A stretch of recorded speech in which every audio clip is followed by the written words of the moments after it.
from the Lakeside Newsroom of the Henrico Citizen, your hometown news source since 2001. This is the Henrico News Minute with publisher Tom Lapis.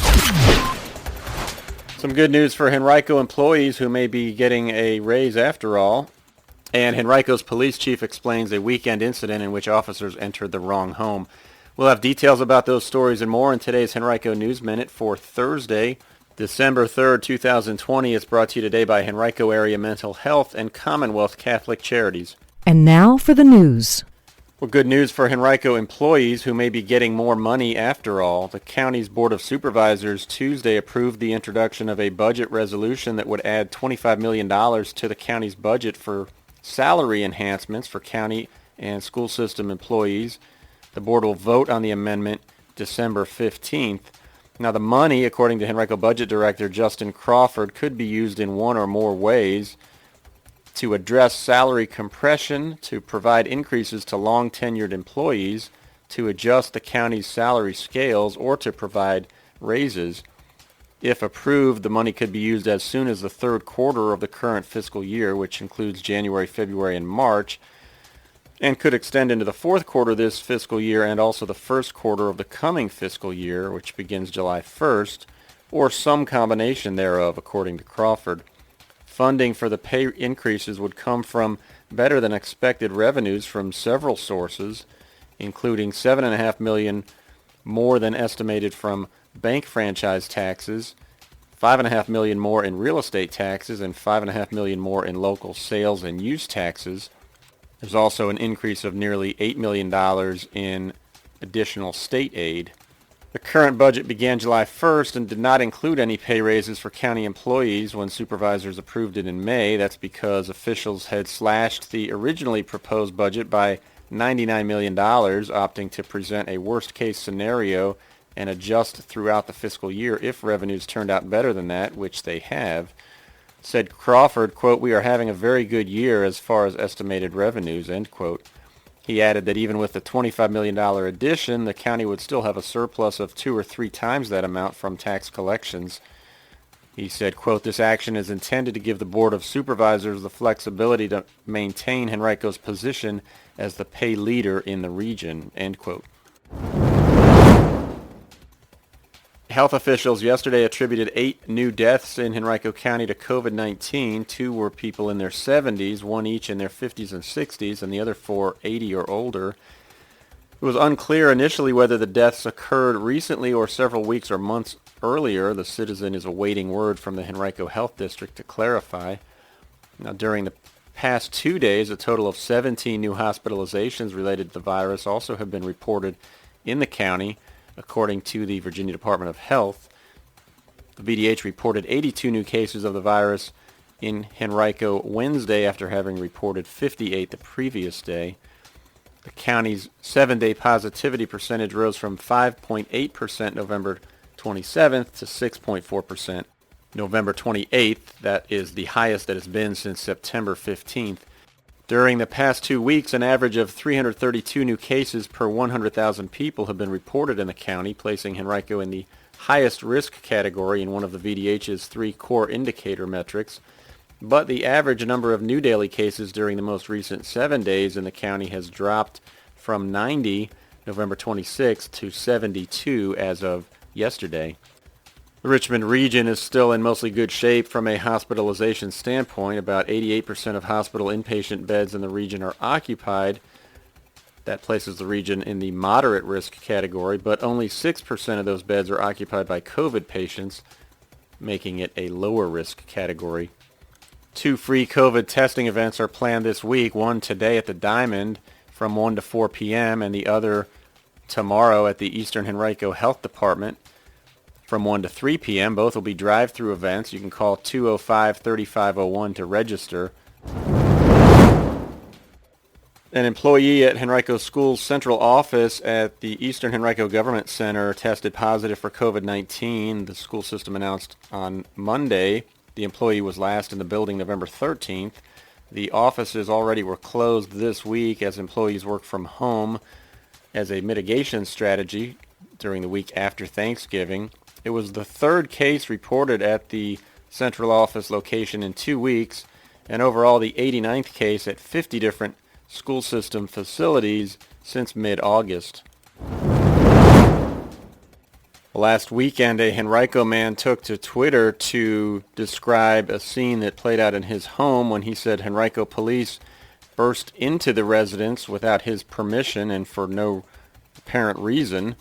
That happened shortly before midnight on November 27th when Michael Bass, a rapper who goes by the name of Michael Millions, said police came out of nowhere, entering his home while he was asleep. He claimed that he woke up to several officers in his bedroom with guns and flashlights. He also said it was the third time in the past 4 months that police had entered his home unannounced, writing, quote, "Problem is they aren't even looking for me. They are looking for some elderly person that needs them, but somehow their call gets routed to my house." During Tuesday's Board of Supervisors meeting, Henrico Police Chief Eric English admitted that officers did enter Bass's home by mistake, but said they did so because they were responding to a faulty medical alert call from a GPS-enabled system that gave them the wrong address. English also challenged some claims made by Bass on Twitter. He said he had reviewed the body camera evidence from the response and found that at no time were any weapons drawn or guns displayed. He also said officers never even entered the bedroom. But English told board members that he understood Bass's frustration and that he shared it, saying, quote, "We don't want this happening to anybody in the county. It's a scary situation for all involved, so we need to rectify and figure out why this did occur," end quote. Officials are in touch with the alert company in an attempt to determine why the system dispatched officers to the wrong home, apparently on multiple occasions. Bass told WTVR-TV that an attorney had advised him against conducting on-camera interviews about the incident with the media, but said that a conversation he had with English was, quote, "productive." Every 12 minutes, a Virginian dies from an opioid overdose. Every 12 minutes. Opioid overdoses are on the increase in Henrico. Yes, the opioid epidemic is still impacting residents in Henrico. But you can help. To find out what you can do, go to bouncebackhc.com. That's bouncebackhc.com. Knowledge is power, including learning about naloxone. That's naloxone, which can temporarily reverse the toxic effects of an opioid or heroin overdose. Get informed, get help, save a life. Go to bouncebackhc.com. That's bouncebackhc.com. To equip yourself with the knowledge to help our residents and the community of Henrico County against the opioid epidemic. Knowing what to do will allow you to be prepared to save a life. Go to bounceBackHC.com today. That's bounceBackHC.com or call 804-727-8515. That's 804-727-8515. Directly for substance abuse services. This message is sponsored by Henrico Area CSB Prevention Services. Well, for the first time since mid-August, more than 300 Henricoans filed first-time unemployment claims during the most recent reporting week, November 15th through 21st. That's according to the Virginia Employment Commission. Now, that weekly data typically comes out every Thursday, but the agency was delayed a few days because of the Thanksgiving holiday. In Henrico, 321 people filed initial claims during that week, a jump of about 12.5%. From the 285 who had filed the week before. It was the most such filers in the county during a single week since 370 filed the week of August 9th through 15th. Statewide, the increase in first-time filings was about 10%. In total now, more than 42,300 Henricoans have filed first-time unemployment claims since the pandemic began in mid-March. Only about 2,900 are continuing to file claims, suggesting that some have returned to work, but others simply have exhausted their claims benefit period. Among Virginia localities, Henrico has the 8th most first-time filers since the pandemic began, just behind Chesterfield, which is 7th, and Richmond, which is 4th. Henrico has the 7th most continuing filers, behind Richmond, which is 3rd, and just ahead of Chesterfield, which is 8th. Henrico is the 6th largest locality in the state. Chesterfield is 5th, and Richmond is 10th.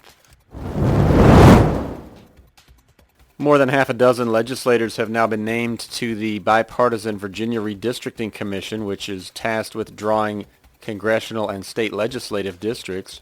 The commission will be made up of 16 people in total, 8 legislators and 8 citizens. Democrats named to the committee include delegates Dolores McQuinn of Richmond, Marcus Simon of Falls Church, and Senators Mamie Locke of Hampton and George Barker of Fairfax. Republicans on the committee are Les Adams and Margaret Ranson, as well as Senators Ryan McDougall of Hanover and Steve Newman. This week, the state began accepting applications from residents who want to serve on the commission. Retired circuit court judges will choose those citizen members.